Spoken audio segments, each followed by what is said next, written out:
And thanks for joining us for another edition of Weekend Winners. We talk all things Albion Park harness racing. It's our Metro card on the Saturday night. 8 races this weekend. The highlight, without doubt, is race number 1. Nice and early, it's the free-for-all. LL Cool J, Colt 31, Turn It Up. They all clash over the mile, so that promises to be a real highlight, no doubt about it. In this edition of Weekend Winners, I'm going to speak with Leonard, Cain and Nathan Dawson. Leonard Cain with another good book of drives at Albion Park on Saturday night. We've only got the 8 races, but it's a quality program, and we start with a ripping free-for-all. Leonard Cain jumps in the hot seat to go through his book of drives. Leonard, appreciate the time. No worries, Chris. This first race is a ripper. You've picked up the drive on El Aguila. You're originally down for Mr. Freeze, cut about by scratchings. Both Gerardo's Delight and Mr. Freeze come out. You're driving El Aguila. Now, this guy chased home Deus Ex last week, and the splits over the last half were just brilliant. Drawn the inside of the second row, probably not a bad spot for him to be in his sort of big-time debut. No, that's right, Chris. Obviously, you know, it's a very, very strong race. So drawn where we are is actually perfect for him, because hopefully if we can get a nice trip there down on the fence, obviously, you know, if he's close enough, I think, you know, he's a good chance to run in a nice place. You know, like you say, off his sectionals last week, he's definitely racing well enough, so I think the fence is the best place for him in a field like this. He is versatile, there's no doubt about it, so that's a key quality that he possesses. This race, tactically, the first quarter is going to be interesting to see where they land. LL Cool J now starts from gate 2, Colt 31 will run from gate 3, and then you've got Deus Ex and Governor Juge on towards the outside. There might be some early pressure here. You'd imagine so, Chris, yeah. Obviously, you know, with all them horses drawing the front line, you'd imagine there's going to be a bit of speed on, finding positions early. Everyone's going to want to be as close as they can, and yeah, it's quite a strong field. So, you know, the speed will definitely help us if they were to go hard, and we're tucked away there on the fence. I think we'll be finishing off quite strong. In your opinion, Turn It Up, he's shooting for 3 in a row. Is he still the horse to beat despite the second row draw? I think so. You know, like, he's a class horse, and you know, you can't really knock him. So yeah, I think so. He's definitely, on paper, you'd definitely say so. Yeah, it's a great race to start the program Saturday night. Race 1, your drive El Aguila. We move across to race 3. Cash Us Back. You know this guy. You've driven him previously. He's been unplaced his last 5, but consistently, sectionally, he is so good. Week in, week out, he is just running huge numbers. And again last week, his sectionals were really strong.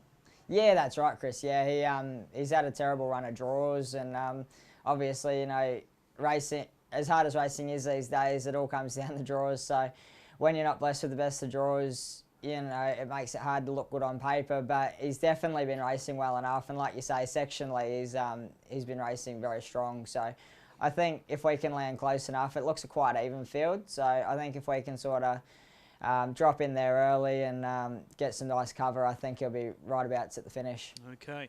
A couple of early scratchings here as well. Herb's Hero chasing the win come out. So that's the key. You've got to find a good spot as quickly as possible. Yeah, absolutely. Yeah, I don't think, obviously we'll aim to do no work off the gate and just drop in and let him charge home. Is he a cool horse to drive? Yeah, he is. Yeah, he's a lovely horse to drive, and he's got no vices, you know. He's pretty honest, so that's always a positive.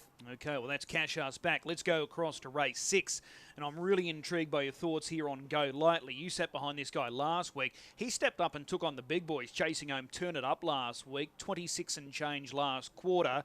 It's a massive class drop. Can he take this? Yeah, for sure.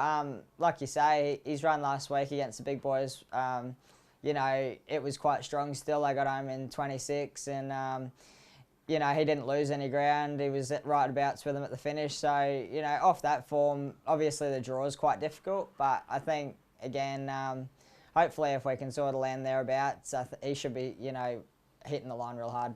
Taking on that sort of level of opposition last week, will that have him sharp for this Saturday night? Yeah, I think so. Yeah, I think it'll tighten him up nicely for this field. And, yeah, like I say, hopefully if the races run pretty genuine, then we can be finishing off quite strong. It is a fairly handy field in saying that. There's a few that have good ability. Letitia comes up with a good gate. Obi-Wan's going well. Rocks or Diamonds going well. Captain's Pick, recent Members Cup winner. He's drawn to your inside. So it's not going to be any pushover. And then you've got 3 in Heaven, the General off the second row. They're all capable as well. That's for sure, yeah. No, it is quite an even field, and it's a nice field. So, you know, it's sort of hard to pick a winner there, but I think you know, like I say, off his previous runs, I think he'll be right thereabouts. All right, well, let's go lightly in race 6. Race 7, the mares race. This is only a small field, but again, it's going to be a good battle here. You're driving Witch Hunt. You know this mare well. You were aboard this mare 2 starts ago when she sailed down the outside. Can she take this race? You know, I think she can with the right run. It's quite a level playing field, I think. So hopefully, if we can land close enough with a bit of nice cover, I think she'll be hitting the line strong again. That seems to be her best go. So, you know, the draw's not too bad. Hopefully, like I say, if we can just drop in and get a nice sit behind them and the races run along a little bit, I think she'll be thereabouts again at the finish for sure. Okay, you've got Artful Maid drawn to your inside, who gets off the gate well, and then you've got the likes of She's Koala T, Voodoo Lou, Sweet Gemma to your outside. Who sort of stands out? Voodoo Lou, did she impress you last week? She's Koala T, did she impress you last week? Both mares, actually. You know, She's Koala T was good last week. You know, I thought her run was quite impressive. She got a nice trip, but still hit the line real strong. Voodoo Lee was really good, obviously cheering up and finishing as close as what she did. Her 2 previous trials before that was strong too. So, like I say, I think, you know, the race shapes up as quite a nice field. So they're all carrying good form running into this field. And I think, you know, it's going to be just who gets the best run. I think that's going to be what it's going to come down to. And it normally plays out that way in those small fields. Whoever gets the best run normally comes out on top. So they're your 4 drives coming through on Saturday night. Which one are you looking forward to most? Probably Alaguela, just with the draw. I think it'll be nice to see how he runs in a field like that. Okay, that's a cracking race to start the program, the free-for-all. Race 1, number 8, Alaguela, your drive. Leonard, as always, really appreciate the time. We'll see you trackside. No worries at all. Thanks very much. It's always great to speak with Nathan Dawson ahead of his drives on the Saturday night meeting at Albion Park. And again this weekend, he's got another solid book and he joins us now. Nathan, appreciate the time. Nah, good to be on, Chris. Squire is your first drive on Saturday night, straight into race 3. He's drawn gate 7, but this guy is absolutely flying. He's running the Redcliffe Christmas Cup against LL Cool J, terrific, and he was really good last week again. Yeah, I think it's fair to say he's probably in nearly career best form, so you know, if he keeps going the way he is, he's in this race with a good shot. The obvious concern is the gate 7, but how do you see it? Where do you want to be early? Yeah, well, the way he's been racing, you know, he's been racing strong, on pace, with a good tempo, so, you know, I think that's the way to go again, and that'll be the plan this week, you know, being the miles, probably his ideal trip, but roll a good quarter and see what we go. I've got to ask the question, in your opinion, could he lead from out there? He definitely could lead it. You know, he's got good gate speed and, you know, he's going well. So he's probably got a bit of respect there at the moment. But, you know, saying that, he's probably stepping up in grade again. Okay. Rock and Roll Icon, Sam is Perfection. They're both going well. Do they loom as the main dangers? Yeah, I think so. You know, Sam is Perfection was good last week when he ran second to us, you know. Found the line good and he's got the barrier advantage over us this week. So him and Rock and Roll Icon, you know, they're both good horses and with good barriers. So they'll take some beating. Okay, well, that's race 3, number 7, Squire, in very good form. Race 4, again, you partner up with Greg Franklin here, our Bondi Beach. He's drawn well, so he's going to be handy, so that's a good thing going into this race on Saturday night.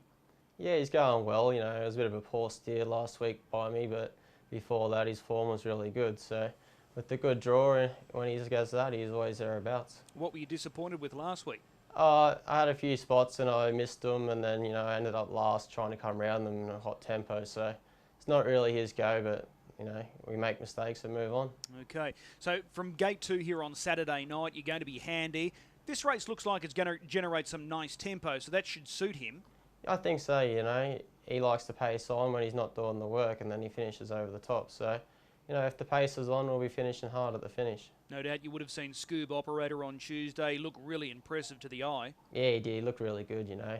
Dean Sinofskas does a great job with his horses, and when he comes up here, they always perform well, so he's probably one to beat.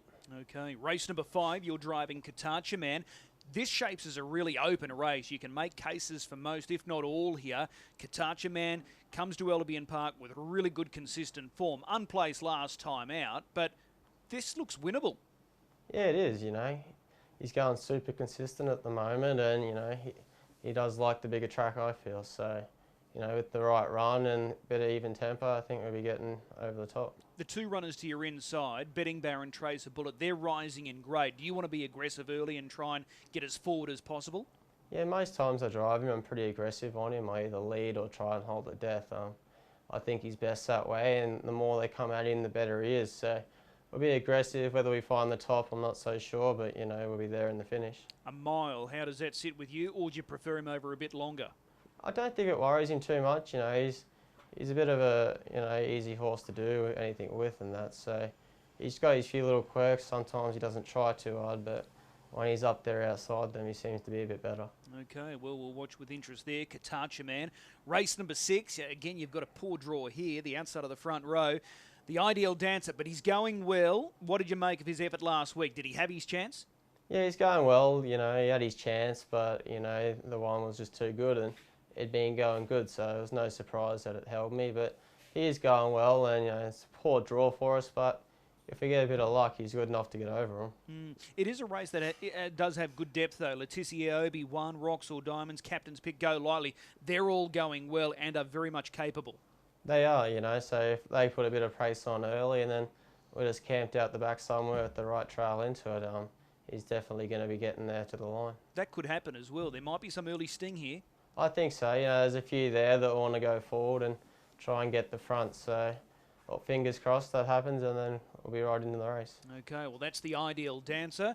He's got gate 7 there in race number 6. We go across to race 7. This is the mare's pace over the mile. Blissful Lily, she's got gate 7. She's been unplaced, last 5 or 6 runs now. Is she capable of showing some sort of improvement? Well, I mean, she's a nice mare when she's right, and on paper her runs don't really look that good, but last week I travelled good to the corner, and then I just had to fight her a bit to try and get up the sprint lane, and then she didn't want to run on. But if she brings her best foot forward, you know, she's definitely good enough to run a good race in that. Will the small field suit her? I think so, you know. She's a good sit sprint mare, and if we're not too far away with a bit of tempo, she'll be finishing over the top. Did she just not like going to the inside last week? Is she more appeal to the outside type of horse? Yeah, there's probably been 3 or 4 occasions that we've tried to go up the inside, and she's never really let down, but every time she's come wide, she's found the line good. So we're hoping we can get around them this week, and with a bit of tempo, we probably could. Okay. The last race, I find this intriguing. Rani, he's a last start Redcliffe winner, so he comes back to Albion Park, and you've got the drive on this guy. He's got gate 5. But most importantly, last time out when he scored, he was able to beat Slide to unlock, and she was unbelievable, winning on Thursday by a huge margin. So that would fill you with confidence. Yeah, it found good form last week, and you know, and it won pretty good. So Slide to unlock, done it again today in real good form. So if we can get a good trip, I'm sure she'll be in the finish again. Very much capable of winning this race. Yeah, I think that's fair to say, you know. As she proved, she ran good time last week, and she just got to bring that again this week, and she'll be well in this race. Okay, well, it's another solid book for you on Saturday night. Which one stands out at this early stage? I think it's hard to go past Squire. You know, he's flying at the moment, so if he gets a good trip, he'll probably the one to beat. All right, we'll take the tip. Race 3, number 7, Squire. Nathan, as always, appreciate the time. We'll see you trackside. Good to be on, Chris. Thank you.